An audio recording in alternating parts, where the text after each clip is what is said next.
朋友，欢迎你点进 Stream Deck 家的第3期。这一期中，我们将继续探讨如何在直播中充分发挥 Stream Deck 家的应用潜力。影片也会整合前2期的一些关键功能，确保你能轻松上手。如果还没来得及看前2期，务必抽空去瞧瞧，那里有我从业多年的丰富经验。本期除了将 Stream Deck 家与 OBS 整合外，还有其他直播助手的使用心得。无论你是新手还是有经验的老司机，期待你在这个系列能找到一些灵感。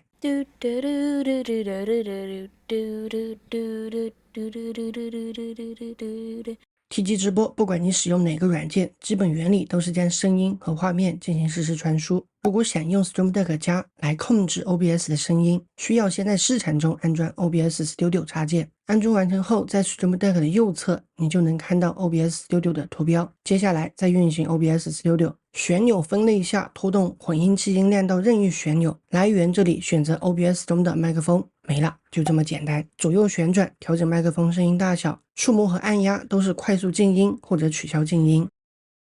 在旋钮分类下，将混音器音量拖至任意旋钮，来源这里选择 OBS 中的桌面音频，这样设置就完成了。接下来通过左右旋转旋钮轻松调整桌面音频的大小，触摸触控板或按压旋钮可便捷切换静音状态。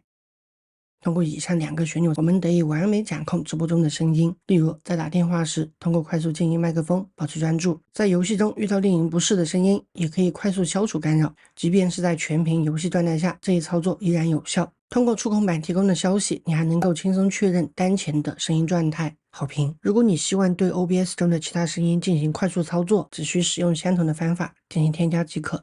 如果想用 Stream Deck 控制其他程序的声音，该如何操作呢？又被我抓到了，你果然还没看我之前发布的第2期影片。通过 Volume Controller 这个插件可以实现控制任意程序的声音。在直播过程中，通过播放音效可以有效的提升直播氛围。如果你对此有需求，不妨从 Elgato 的市场中下载一些音效。一旦下载了任何音效，你将看到音频播放器这个插件。在这个插件中的文件选项中，你还可以选择自己收集的音效。这样一来，你就能将 Stream Deck 应用到任意直播平台，通过精心选择的音效来丰富你的直播内容。就声音操控而言，以上就是我的一些需求。如果你有更独特的玩法，或者有任何疑问，都欢迎在评论区与大家一同探讨。在直播过程中，我们常常面临一些突发状况，这些内容可能不适合让观众直接看到，例如在拆快递时需要遮挡自己的住址，在手游投屏直播时需要保护相册中的私密内容。对于这类困扰， Stream Deck 提供了一个贴心的解决方案——来源可见性功能。把来源可见性拖拽到任意按钮上，然后选择 OBS 中对应的来源，你就能轻松对内容的可见性进行调整。我个人比较懒惰，所以我专门建了一个名为突发专用的场景。在这个场景里，我只放了1张图片，无论直播什么内容，当遇到突发状况时，直接切换到突发专用这个场景，就可以迅速解决问题。反过来，我们也可以在直播中根据需要展示特定的内容，比如我自己就做了一些内容，在适当的时候将其展示给特定的观众。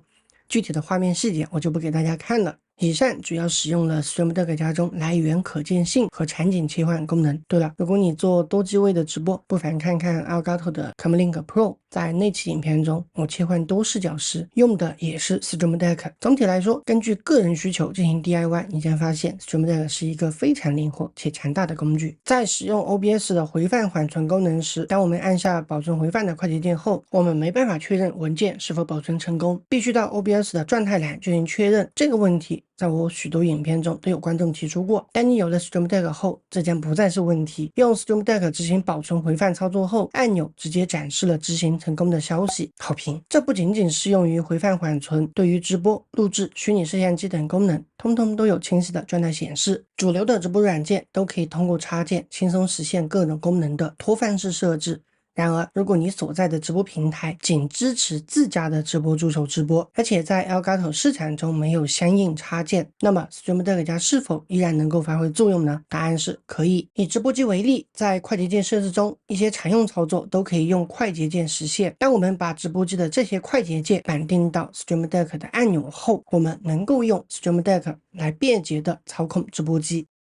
对于声音的控制，推荐使用旋钮操作组，通过触控板触摸即可触发相应的操作。而对于状态切换类型的操作，比如开始、停止直播录制，推荐使用热界切换。即使市场中没有专属插件，我们依然能够充分利用 Stream Deck 来掌控直播。如果你想用 Stream Deck 来控制其他软件，那么也可以用类似的方法来实现同样的功能。